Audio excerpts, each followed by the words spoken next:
kemuliaan bekerja di dalam kehidupan kami. Semua yang terlibat yang akan melayani pekerjaanmu, Tuhan pakai mereka semua, baik pemimpin pujian, singers, pemain musik, pemain rebana, operator multimedia, hamba firman-Mu. Biarlah mereka tinggal dalam pengurapan-Mu Tuhan, kuasai hidup mereka semua Tuhan, sehingga ibadah kami boleh jadi dalam penyertaan-Mu.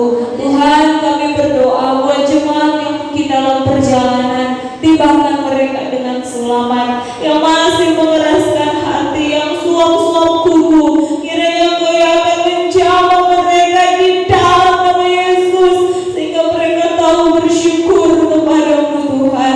Terima kasih ya Bapa.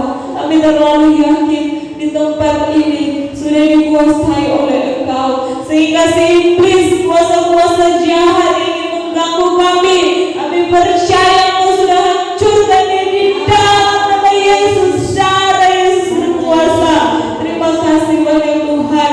Kami akan segera buka ibadah kami, ibadah kemenangan bahwa Engkau sudah bangkit bagi kami semua.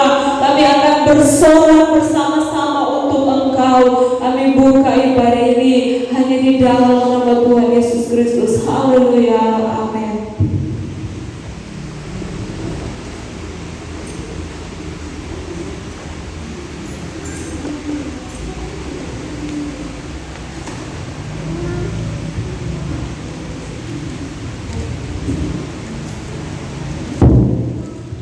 Haleluya.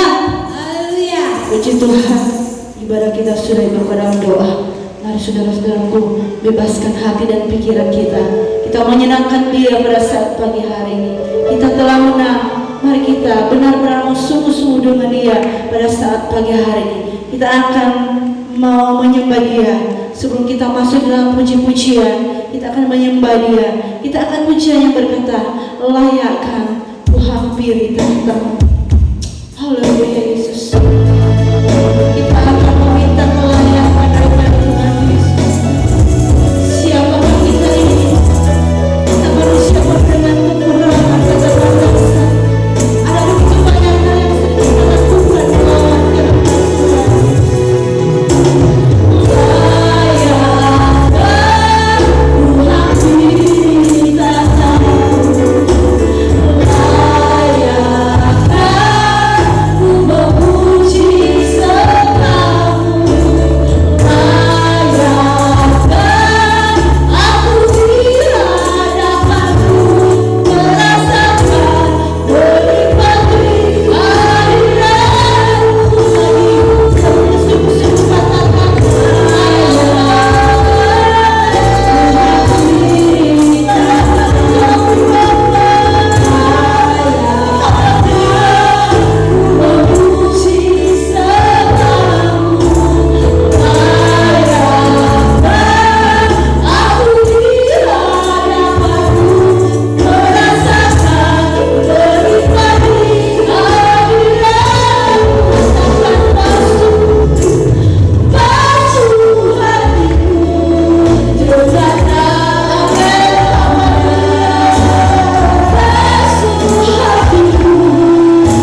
kita sudah dibuka dalam doa, mari kita tetap ada dalam hadirat Tuhan. Kita akan menyenangkan Dia, kita mau tinggikan Dia.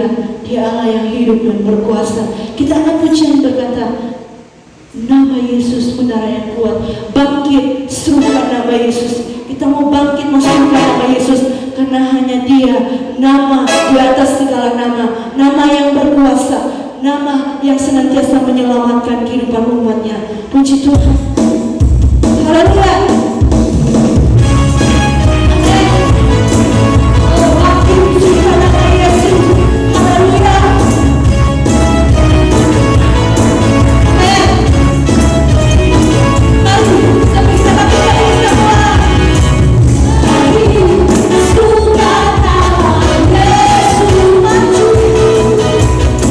Maju, katakan kuasa, kita mulai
luar biasa apabila kita bersama dengan Tuhan.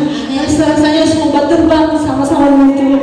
Puji Tuhan, haleluya. Kalau sukacita yang Tuhan beri, tidak ada dunia memberikan itu. Karena bersama dengan Yesus, pasti kita akan dapat melakukan berkah yang besar. Puji Tuhan. Dan pada saat ini kesempatan bagi umat Tuhan untuk rindu mau memuji Tuhan atau mau menyaksikan kasih dan kemurahan Tuhan dalam kehidupan pribadi masing-masing atau dalam kehidupan keluarga.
Semua kita pasti ada kesaksiannya masing-masing, karena sedikit pun yang kita lalui ada kasih Tuhan yang luar biasa yang Tuhan beri dalam kehidupan kita. Tuhan Yesus baik dalam kehidupan kita. Oleh sebab itu yang menjadi kesaksian kita bersama pada saat pagi hari, kalau kita masih ada sampai saat ini, kita masih boleh hidup, bergerak, bernafas, sehat, kuat, semua karena kasih karunia Tuhan yang berlaku dalam kehidupan kita. Kita tidak dapat membalas akan setiap kebaikan Tuhan. Emas, perak, apapun yang kita tidak dapat membalasnya selain tubuh kita ini. Kita mempersembahkan yang terbaik untuk Tuhan Yesus. Oleh sebab itu, ketika kita mau menyembah, memuji Tuhan, memang dengan segenap hati kita persembahkan untuk Tuhan, karena itu adalah persembahan yang terbaik buat Tuhan Yesus. Puji Tuhan. Dan sebelum kita masuk dalam kebenaran firman Tuhan, mari kita rindu lagi memuji Tuhan, karena ini adalah hari kemenangan. Kita memperingati kebangkitan Yesus Kristus. Kita akan pujian yang berkata, kemenanganlah, kemenangan. Amin. Haleluya.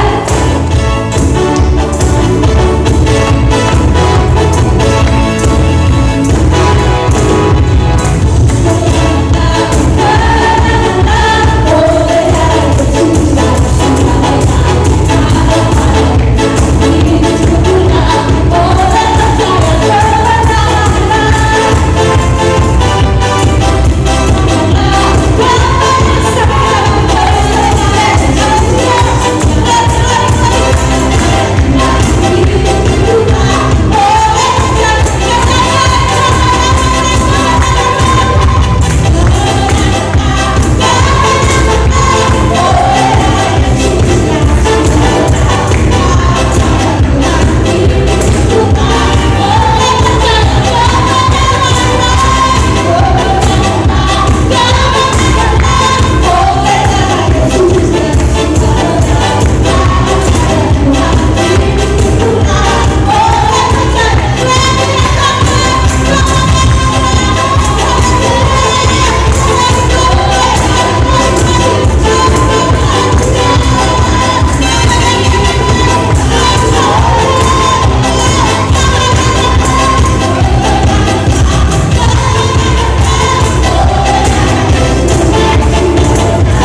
Terima kasih Tuhan buat pengorbanan-Mu bagi kami. Engkau telah mati bagi kami dan saat ini Engkau telah bangkit. Engkau telah menang mengalahkan maut. Kami bersyukur Tuhan dan bangga memiliki Engkau Tuhan Allah yang luar biasa di dalam kehidupan kami. Allah yang sungguh tidak pernah memperhitungkan setiap kesalahan dan dosa kami Tuhan. Sehingga saat ini Tuhan kami sudah dibebaskan dari maut. Kami bebas untuk memuji menyenangkan akan Engkau Tuhan. Kami bersyukur di pagi hari ini kami boleh merasakan hadirat Tuhan ada di tempat ini. Kami semua sudah memuji, menyembah, memuliakan akan nama-Mu. Kami terlalu yakin dan percaya Tuhan apa yang kami lakukan di pagi hari ini Engkau telah memberkati setiap kehidupan kami. Semuanya telah menyenangkan akan hati Tuhan. Kami percaya semua yang ada di sekitar ini diberkati oleh setiap pujian penyembahan kami.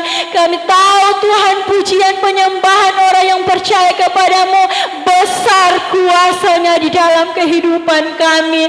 Terima kasih Tuhan, terima kasih Yesus. Kami bersyukur kepadamu di pagi hari ini. Kami yakin percaya kami semua sudah diberkati. Dan saat ini Tuhan, untuk melengkapi ibadah kami di pagi hari ini, kami rindu untuk mendengarkan kebenaran firman-Mu. Sebab satu tujuan kami datang di tempat ini hanyalah rindu dan haus akan kebenaran firman-Mu. Oleh sebab itu Tuhan, bersabdalah Engkau Tuhan di tengah-tengah kami melalui hamba-Mu Tuhan yang telah Tuhan percayakan untuk membawakan firman Tuhan di pagi hari ini. Biar senantiasa hamba-Mu tetap tinggal dalam pengurapan-Mu. Roh Kudus-Mu bekerja di dalam kehidupannya Tuhan. Sehingga ketika dia berkata-kata itu semua sesuai dan seturut kehendak Tuhan Allah sendiri. Dan kami dapat memahami dan mengerti apa dari firman-Mu Tuhan. Oleh sebab itu kuatkan hati kami. Biar setiap firman Tuhan yang datang dalam kehidupan kami, baik itu lembut maupun keras, kami dapat menerima dan melakukannya di dalam kehidupan kami. Kami percaya firman-Mu sanggup melakukan perkara yang besar. Terlebih firman-Mu sanggup mengubahkan setiap kehidupan kami sekeras apapun. Kami percaya firman Tuhan berkuasa di dalam kehidupan kami. Terima kasih Tuhan, terima kasih Yesus. Kami semua yang akan mendengarkan firman Tuhan, Tuhan berkati. Biar senantiasa kami dapat mengaplikasikan firman Tuhan di dalam kehidupan kami. Terima kasih Tuhan, terima kasih Yesus. Proses firman Tuhan disampaikan di pagi hari ini kami serahkan ke dalam tangan Tuhan. Bila ada kuasa-kuasa yang tidak senang Tuhan melihat kami duduk diam mendengarkan firman Tuhan, Tuhan Yesus, kami mau bersatu hati, mau usir kuasa-kuasa yang tidak senang hanya di dalam nama Tuhan. Di dalam nama Tuhan Yesus, jauhkan segala kuasa-kuasa yang ingin mengganggu konsentrasi kami Tuhan. Biar kami fokus hanya untuk mendengarkan firman-Mu Tuhan. Terima kasih Tuhan, terima kasih Yesus. Ini yang menjadi doa ucapan syukur kami. Kami menyerahkan jalannya firman Tuhan di pagi hari ini hanya di dalam nama Tuhan Yesus Kristus. Haleluya, amin. Puji Tuhan, saat ini kita akan mendengarkan firman Tuhan. Dan Tuhan kami serahkan kepada Bapak Gembala. Puji Tuhan, bersyukur buat kasih dan anugerah Tuhan yang besar dalam kehidupan kita semua. Kita boleh melewati hari-hari dalam kehidupan kita. Kita boleh melewati masa-masa sukar, pergumulan, kesusahan, kesedihan, dan lain sebagainya yang mungkin bagi kita begitu berat, begitu tidak berdaya. Tetapi bersyukur sampai saat ini kita boleh ada, bahkan boleh datang beribadah, boleh memuji dan memuliakan nama Tuhan dengan begitu girang-girang, begitu sorak-sorai yang luar biasa, begitu bebas kita berekspresi dalam kita menaikkan pujian penyembahan. Karena Allah yang kita sembah adalah Allah yang telah bangkit, telah hidup, bagi kita semua, yang telah memberikan kemenangan itu bagi kita semua. Oleh sebab itu, pada saat ini kita merayakan hari kebangkitan Yesus Kristus, di mana setelah dia mati 3 hari dia bangkit. Nah, oleh sebab itu, biarlah kuasa kebangkitan itu pun juga menjadi milik kita dalam kehidupan kita. Oleh sebab itu perlu kita belajar akan kebenaran firman Tuhan, sebab firman Tuhanlah yang akan memberikan penerangan dalam kehidupan kita, dan firman itulah yang akan bekerja dalam kehidupan kita. Dan pada saat ini kita akan mendengarkan satu kebenaran firman Tuhan. Kita buka Alkitab kita dalam Injil Matius pasal 28. Injil Matius pasal 28 ayat 1 sampai 10 kita akan membaca. Kita akan membaca secara bergantian. Injil Matius pasal 28 ayat 1 sampai 10. Saya mengundang kita semua berdiri. Saya akan membaca ayat 1, Bapak Ibu akan membaca ayat 2 dan seterusnya. Kebangkitan Yesus. Setelah hari Sabat lewat menjelang menyingsingnya fajar, pada hari pertama minggu itu, pergilah Maria Magdalena dan Maria yang lain menengok kubur itu.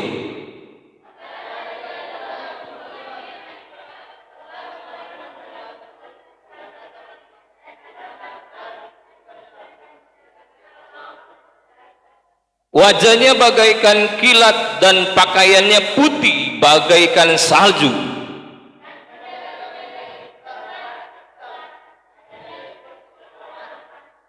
Akan tetapi malaikat itu berkata kepada perempuan-perempuan itu, "Janganlah kamu takut, sebab aku tahu kamu mencari Yesus yang disalibkan itu.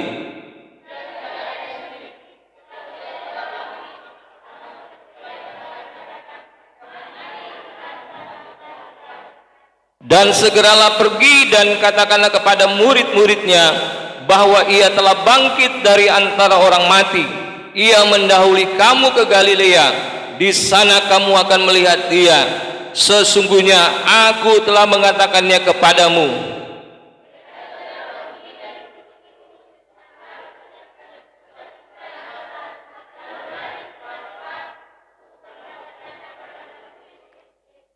Tiba-tiba Yesus berjumpa dengan mereka dan berkata, "Salam bagimu."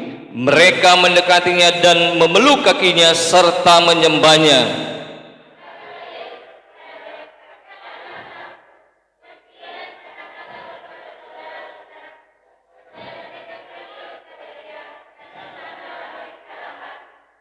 Puji Tuhan. Tuhan Yesus memberkati. Silakan duduk.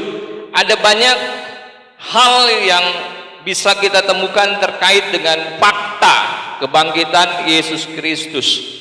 Kita merayakan hari kebangkitan Yesus Kristus merupakan satu peristiwa yang benar-benar terjadi dalam sejarah. Bukan hanya sejarah mengenai kematian Yesus Kristus, bahwa Yesus telah mati di atas kayu salib, tetapi fakta sejarah juga membuktikan, menunjukkan bahwa Yesus yang telah mati itu, dia bangkit pada hari yang ketiga.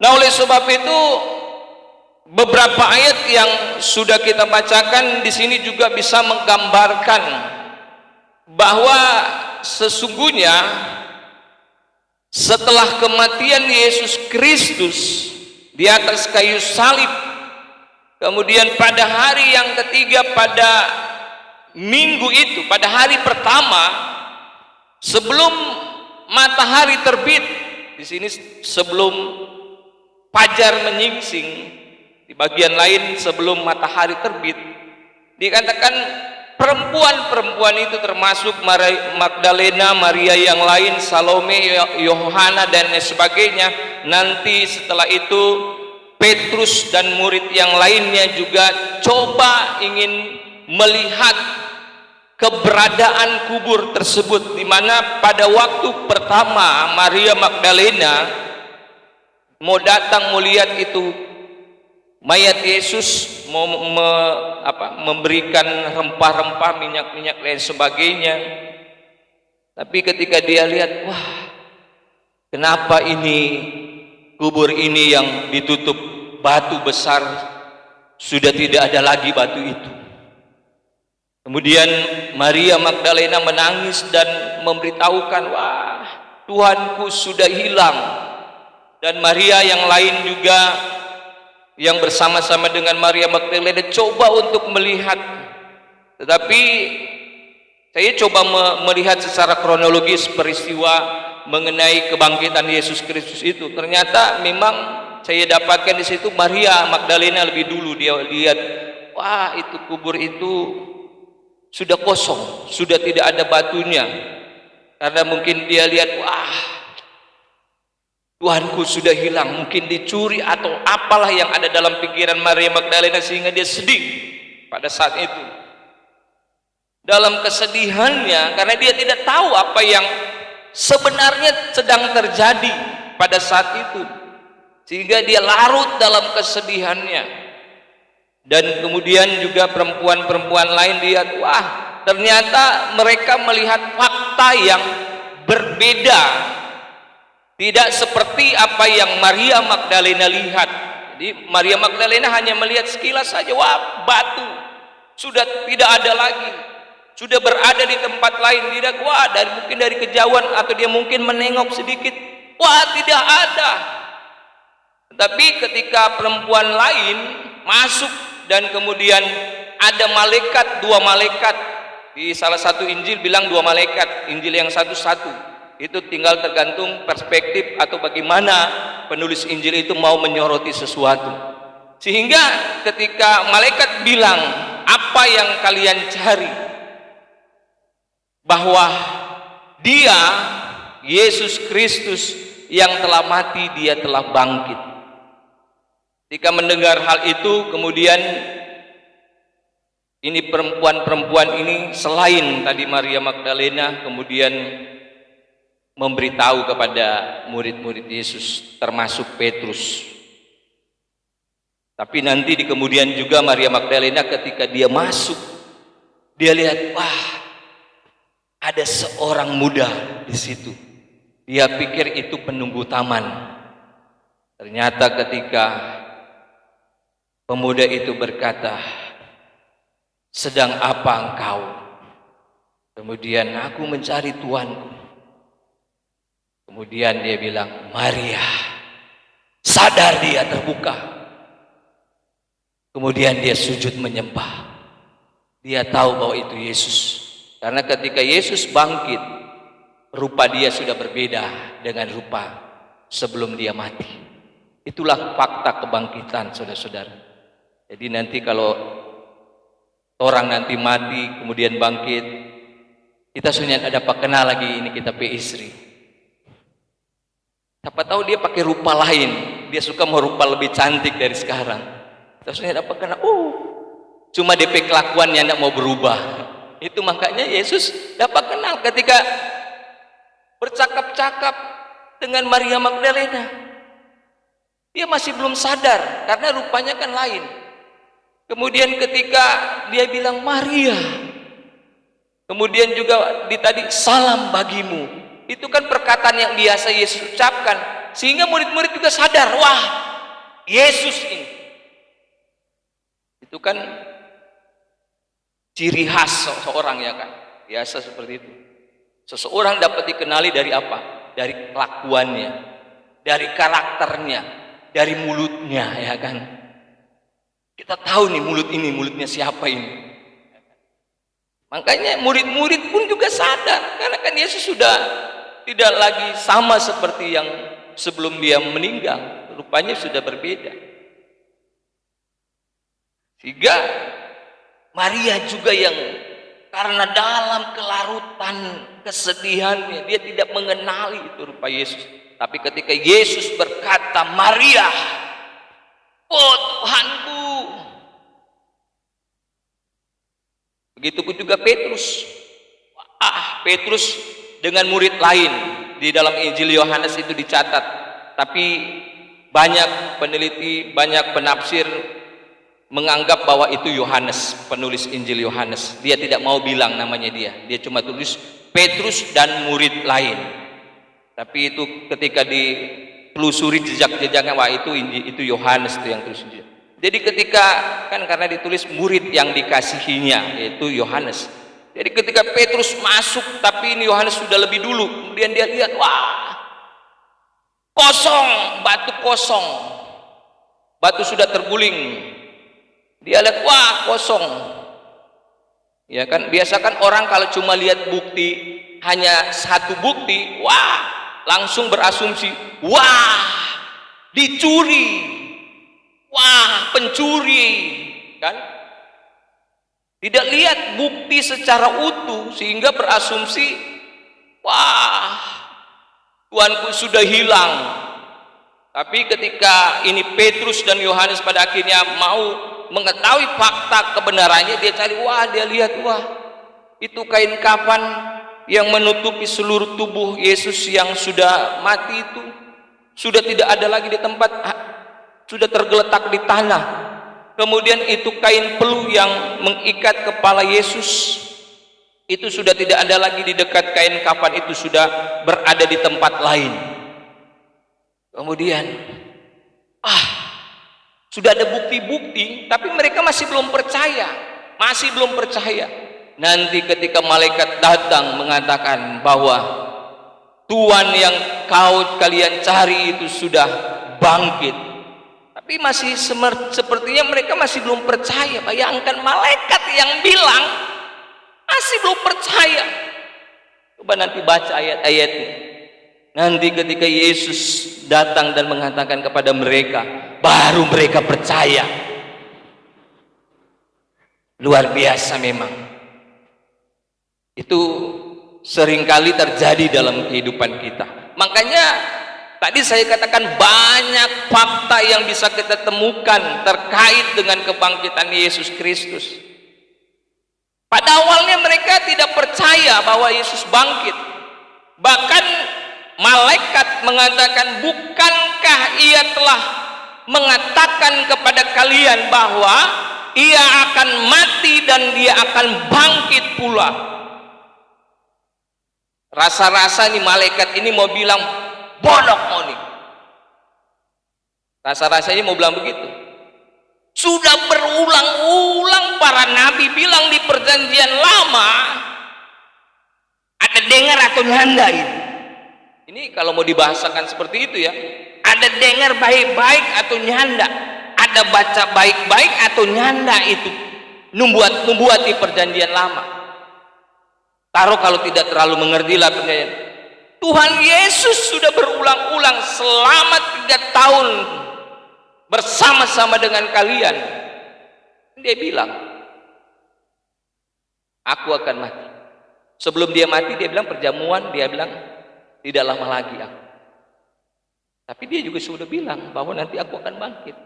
Bahkan pada minggu lalu kita sudah mendengar ketika dia dituduh oleh ahli-ahli Taurat, imam-imam kepala dan tua-tua, ya kan?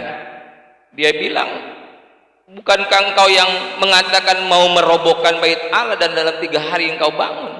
Mereka tidak mengerti. Tapi kalau kepada murid-muridnya sangat jelas, bukan pakai peribahasa atau pakai bahasa-bahasa figuratif kepada mereka. Mereka tidak mengerti. Mereka tidak paham. Makanya di sini juga firman Tuhan ingin memberikan penjelasan kepada kita. Mari kita belajar memahami firman Tuhan. Karena apa? Seringkali ketika kita diperhadapkan dengan satu peristiwa atau fakta, karena kita tidak memahami firman Tuhan dengan baik, sehingga membuat kita berasumsi yang salah, sehingga seringkali membuat kita menjadi kecewa dengan kenyataan. Kan sama seperti Maria Magdalena. Tuanku sudah tidak ada lagi, sudah dicuri. Padahal kan kalau dia mengerti firman Tuhan bahwa dia akan mati dan dia akan bangkit pada hari ketiga, pada hari itu kan pada hari ketiga. Kalau dia tahu, dia sadar bahwa dia akan bangkit pada hari ketiga, ketika lihat batu itu sudah tidak ada lagi, dia langsung akan berkata, Tuhanku sudah bangkit. Tapi kan dia tidak berkata seperti itu, dia justru menangis, ya kan? Nah, makanya beberapa hal yang kita bisa lihat di sini, walaupun mereka pada awalnya tidak percaya bahwa pada hari itu Yesus sudah bangkit, tetapi ketika Yesus menyatakan dirinya dan menyampaikan mengenai kebangkitan itu, mereka baru percaya. Tapi kita, walaupun kita tidak melihat, ya kan, kita kan hidup di zaman sekarang, kita tidak hidup di zaman pada Yesus, pada waktu Yesus hidup, pada Yesus mati, pada waktu Yesus bangkit. Kita tidak melihat secara langsung. Ya, kalau saya tanya kepada Bapak Ibu seluruh jemaat Tuhan yang ada, paling, wah, saya percaya Yesus bangkit. Tetapi saya berani mengatakan kepercayaan itu bukan hanya sekedar, mungkin kita karena dari kecil sudah dengar-dengar akan kebangkitan Yesus Kristus. Ya, memang kepercayaan kita akan kebangkitan Yesus itu karena apa? Ini berita firman. Apa yang disaksikan oleh Alkitab, apa yang disaksikan oleh Injil, kemudian itu yang diberitakan kepada kita, sehingga ketika kita mungkin sejak dari kecil kita sudah mendengar berita kebangkitan Yesus Kristus, sampai saat ini kita juga sudah mendengar berita kebangkitan Yesus Kristus, maka kita percaya bahwa Yesus benar-benar sudah bangkit. Itu fakta, saudara. Dan sebenarnya juga kalau kita sadar bahwa sesungguhnya kalau bukan Yesus yang menyatakan dirinya kepada mereka, kepada perempuan itu dan kepada murid-muridnya, mereka belum tentu percaya bahwa Yesus sudah bangkit. Nah, begitupun juga dalam kehidupan kita. Sesungguhnya memang kita sudah mendengar kesaksian Injil bahwa Yesus sudah bangkit. Tetapi kalau Yesus tidak menyatakan itu dalam kehidupan kita, maka kita tidak akan mungkin percaya akan kebangkitan Yesus. Kan bukan cuma kita yang dengar bahwa Yesus bangkit, kan orang lain juga kan. Tapi apa mereka percaya bahwa Yesus bangkit? Kan tidak percaya. Bukan berarti mereka tidak mendengar. Nah, oleh sebab itu, sekali lagi saya mau katakan, baik murid-murid perempuan-perempuan itu, tanpa Yesus yang menyatakan dirinya mengenai kebangkitannya, maka mereka tidak akan percaya bahwa dia sudah bangkit.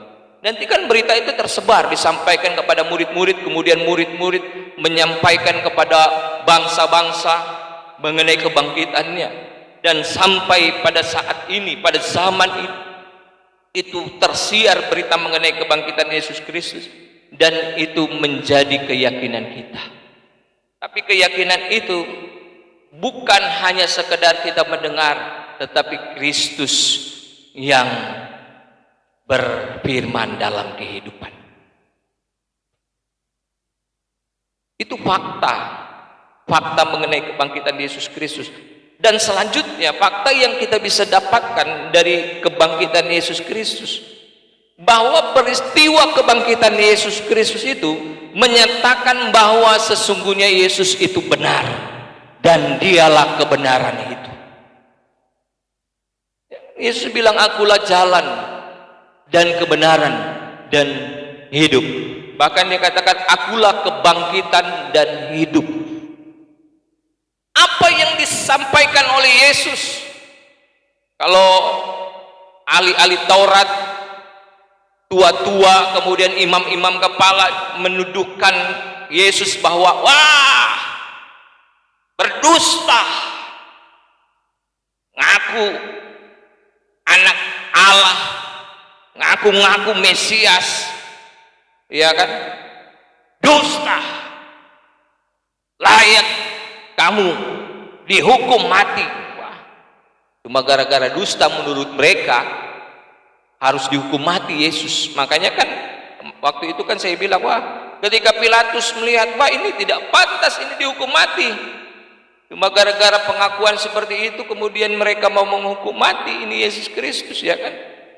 Bayangkan ini ahli-ahli Taurat ini, imam-imam kepala ini, ya kan, tua-tua lagi,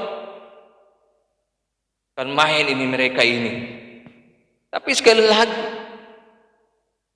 ketika Yesus bangkit, waktu dia disalibkan, wah dia diolok-olok, wah segala rupalah orang bilang, orang lakukan terhadap Yesus. Tapi Yesus hanya berdiam. Kebenaran pasti akan terbukti walaupun hanya berdiam. Sebab itu fakta kebangkitan Yesus Kristus itu pada waktu yang Tuhan sudah tentukan, kebenaran itu terbukti bahwa sesungguhnya apa yang dikatakan dia akan mati dan dia akan bangkit pada hari ketiga itu terjadi. Ini menunjukkan apa yang Yesus katakan itu ya dan amin. Makanya kita harus mengamini setiap perkataan Yesus Kristus. Apa yang ia diajarkan kepada kita, apa yang ia nyatakan kepada kita, mari kita percaya kepada dia. Jangan ragu-ragu, jangan berpikir yang lain. Yesus ini suruh pikul salib berat. Yesus ini bilang harus menderita. Yesus ini bilang harus percaya. Ya kan? Tidak mungkin itu Tuhan Yesus. Itu kan kita berarti tidak meyakini apa yang dikatakan oleh Yesus itu ya dan amin. Dan apa yang disampaikan oleh Yesus itu pasti akan terjadi. Nah, makanya hal yang selanjutnya, fakta kebangkitan Yesus Kristus itu menunjukkan bahwa kematian dan maut tidak dapat menguasai hidupnya. Memang dia mengalami kematian, memang dia mengalami maut pada saat itu, tapi kematian dan maut yang dialami pada saat itu karena mau menanggung dosa kita, mau menebus dosa kita. Konsekuensi dosa bagi manusia adalah maut. Bukan sekedar maut ini, kematian jasmani, tapi seluruh totalitas hidup manusia sesungguhnya harus mati. Nah, oleh sebab itu saya sudah katakan bahwa kematian Yesus itu menanggung, dia tanggung seharusnya dosa-dosa kita manusia. Dari kita lahir sampai kita mati, semua dosa kita sudah ditanggung lunas, tidak panjar-panjar, saudara-saudara. Tapi jangan berpikir, wah berarti bikin-bikin dosa aja, sudah dibayar Pak. Nanti rasa saja kalau Anda bikin berdosa. Memang Tuhan sudah bayar, saudara-saudara. Firman Tuhan bilang sudah lunas dengan darah yang mahal. Dia sudah menebus kita. Kita sudah dijual kan, dosa sudah memperbudak kita. Kemudian dengan darahnya yang mahal, tidak bercacat, tidak bercela, tidak ada satupun yang mampu menebus dosa manusia. Karena apa? Kita mau tebus, sedangkan kita masih utang. Ibu Gembala masih utang dosa masih, ya kan? Mau tebus pakai apa? Sedang mau bayar utang belum bisa, mau tebus orang utang, ya kan? Itu bahasa sederhana. Hanya yang tidak punya hutang yang bisa menebus, dan hanya yang punya segalanya yang bisa menebus. Makanya Yesus tidak punya hutang kepada siapa? Dia yang mampu menebus, ya kan? Kemudian dibayar. Ketika dia bayar lunas segala dosa-dosa kita, semua kita menjadi miliknya. Tapi kematian Yesus itu pun juga tidak berhenti sampai di situ. Karena kalau dia hanya mati begitu saja, dia sudah bayar, sudah menjadi miliknya, tapi dia sudah tidak ada. Wah, terlantar kita, ya kan? Terlantar. Ya memang kita sudah milik Yesus, ya kan? Sudah ada cap di dahi saya Yesus, dan di sini Yesus. Kan di Wahyu kan ditulis ada nama di dahi orang-orang kudusnya, ya kan? Walaupun yang ada Bali ada ini, ada tulis darah Yesus. Karena otaknya sudah ditebus. Ini pikirannya sudah ditebus oleh darah Yesus. Otak-otak kotor sudah mulai dibersihkan, sudah. Hati kotor sudah mulai dibersihkan di sana. Darah Yesus yang bekerja menguduskan kehidupan kita. Karena kan mau ditebus, dibayar. Semakin kita diubahkan. Tapi sekali lagi, kematiannya dia bukan berhenti hanya sampai di situ. Wah, kalau sumpama dia mati selamanya, kemudian kita akan terkatung-katung, jadi anak terlantar, ya kan? Tidak tahu mana ayahnya, mana ibunya, ya kan? Mana saudaranya, ya kan? Nah, makanya dia perlu bangkit. Supaya apa? Dengan dia hidup, dia akan menjadi raja segala-galanya dalam kehidupan kita. Menjadi raja selama-lamanya dalam kehidupan kita. Nah, oleh sebab itu tadi saya katakan bahwa kematian dan maut itu tidak bisa menguasai selama-lamanya. Dia hanya menguasai beberapa hari saja, karena dia mau menebus hidup kita. Tapi sekali lagi, kematian dan maut tidak bisa menguasai, karena kuasa kebangkitan Yesus telah mengalahkan kematian dan maut itu. Nah, oleh sebab itu juga kita memang nanti akan mengalami kematian, tetap kita akan mengalami konsekuensi dosa itu dalam kehidupan kita. Tapi kebangkitan Yesus itu juga menunjukkan bahwa sesungguhnya dia yang telah mati dan kita juga nanti akan mati. Dia juga akan dia telah bangkit dan kita juga akan bangkit nanti. Makanya kita baca di 1 Tesalonika pasal 4 ayat 18. 1 Tesalonika pasal 4 ayat 18.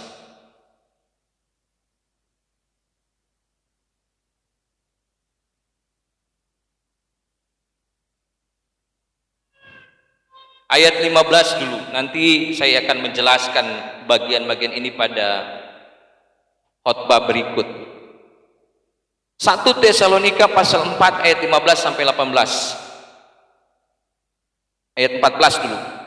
Karena jikalau kita percaya bahwa Yesus telah mati dan telah bangkit, maka kita percaya juga bahwa mereka yang telah meninggal dalam Yesus, meninggalnya dalam Yesus, bukan di luar Yesus, yang telah meninggal dalam Yesus akan dikumpulkan Allah bersama-sama dengan Dia.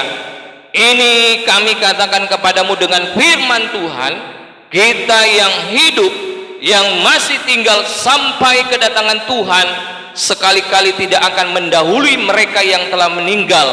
Sebab pada waktu tanda diberi, yaitu pada waktu penghulu, malaikat berseru dan sangkakala Allah berbunyi,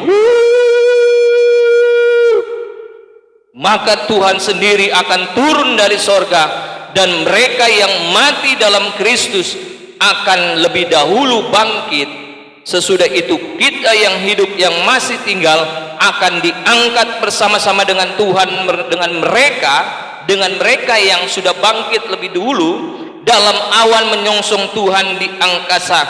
Demikianlah kita akan selama-lamanya bersama-sama dengan Tuhan. Karena itu hiburkanlah seorang akan yang lain dengan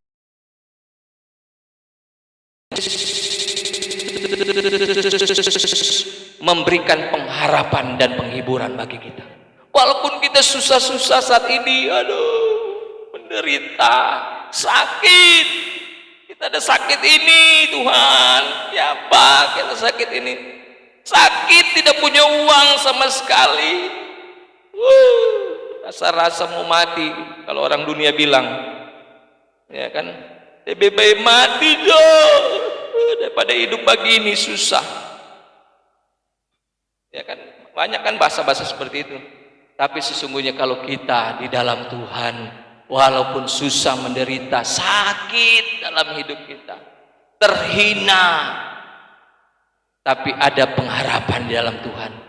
Satu kelak nanti kita akan diangkat, dibangkitkan, diangkat bersama-sama.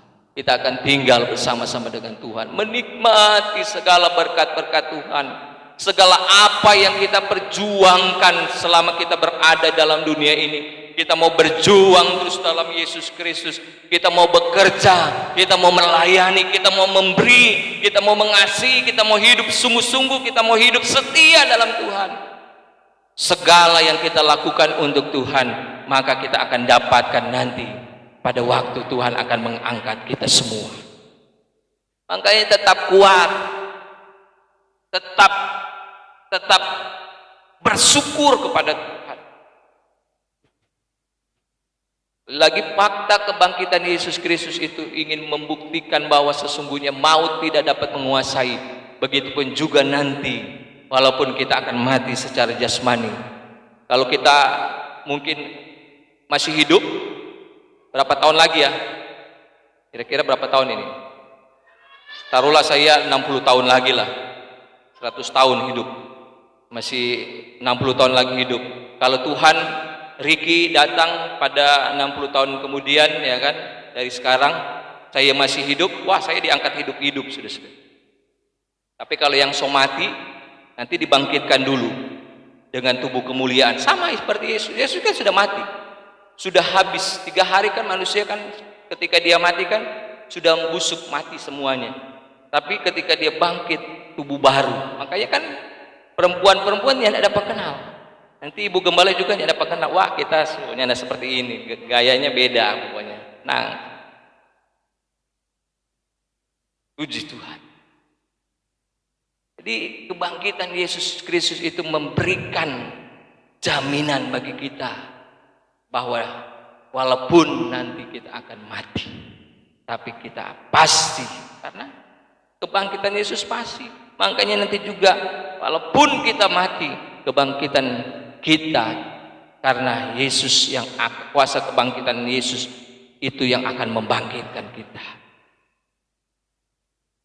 Nah, terakhir fakta kebangkitan Yesus dari ayat-ayat yang kita sudah bacakan. Di situ kita temukan bahwa ketika Yesus sudah menyatakan diri bahwa dia sudah bangkit kepada perempuan-perempuan dan kepada murid-murid, Yesus bilang, pergilah dan katakanlah kepada yang lain. Fakta kebangkitan Yesus Kristus juga mengajak kepada kita untuk menyaksikan itu kepada orang lain. Saksikan.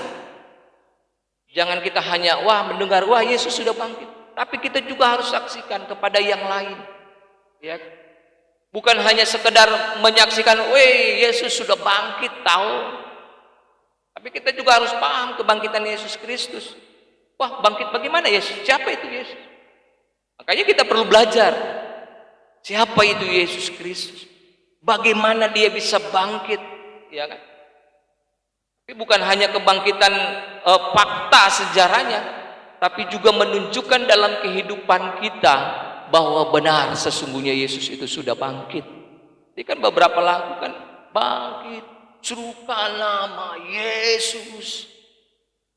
Apa benar kalau bangkit, serukan Yesus.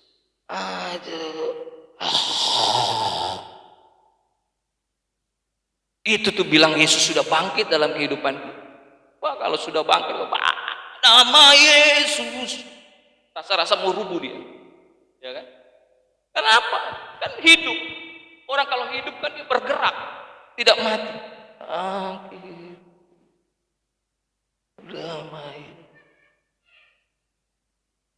Pikirannya akan fokus, ya kan? Dia bergerak, tapi bergerak.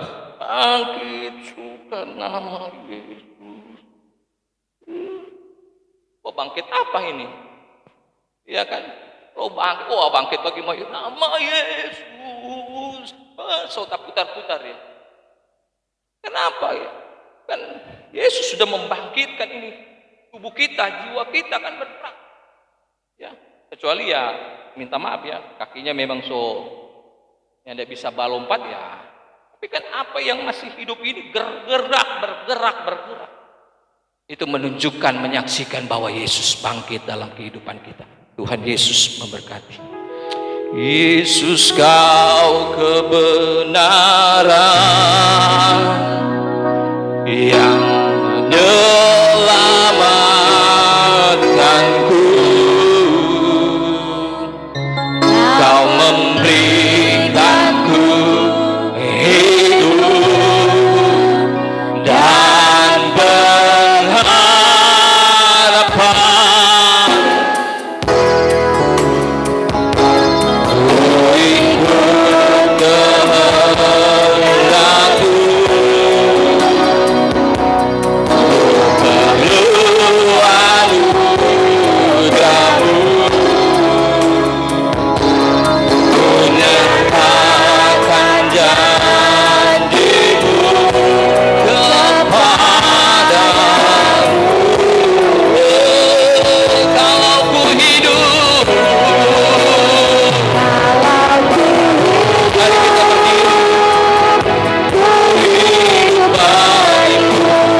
disampaikan oleh Yesus, semua yang disampaikan olehnya itu adalah kebenaran, sebab sesungguhnya kebenaran itu adalah Yesus sendiri. Haleluya. Oh Yesus, Kau memberiku hidup.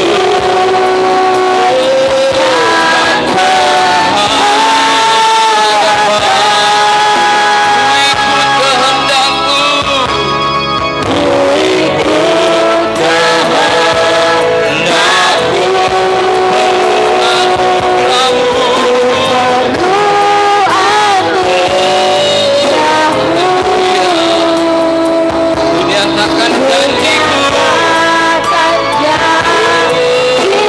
kepadamu. Mari angkat suaramu, angkat tanganmu, katakan kalau ku hidup,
ku hidup bagimu, hatiku tetap menyembahmu. Dunia tak bisa menjauhkanku dari kasih-Mu. Selama ku hidup, selama ku hidup bagimu, mataku tetap memandangmu. Dunia tak bisa menjauhkanku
masih ragu-ragu, tapi kami percaya di akhir-akhir mereka boleh mengerti bahwa benar-benar Yesus sudah bangkit.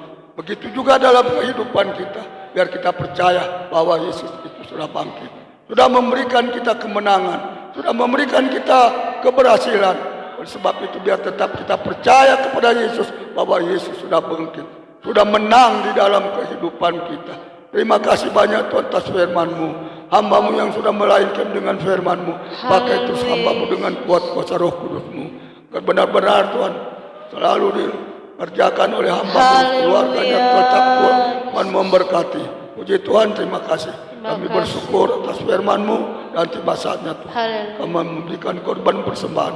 Engkau Tuhan memberkati kami semua. Puji Tuhan. Haleluya. Amin.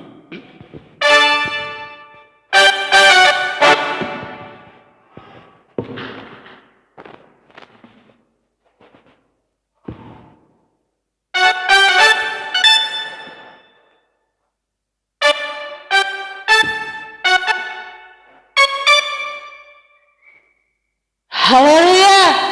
Puji Tuhan. Saya yakin dan percaya kita semua telah diberkati oleh kebenaran firman Tuhan pada saat pagi hari ini. Dan tiba saatnya kita akan meletakkan korban persembahan. Angkat pujian yang berkata, ku menang bersama Yesus Tuhan. Haleluya.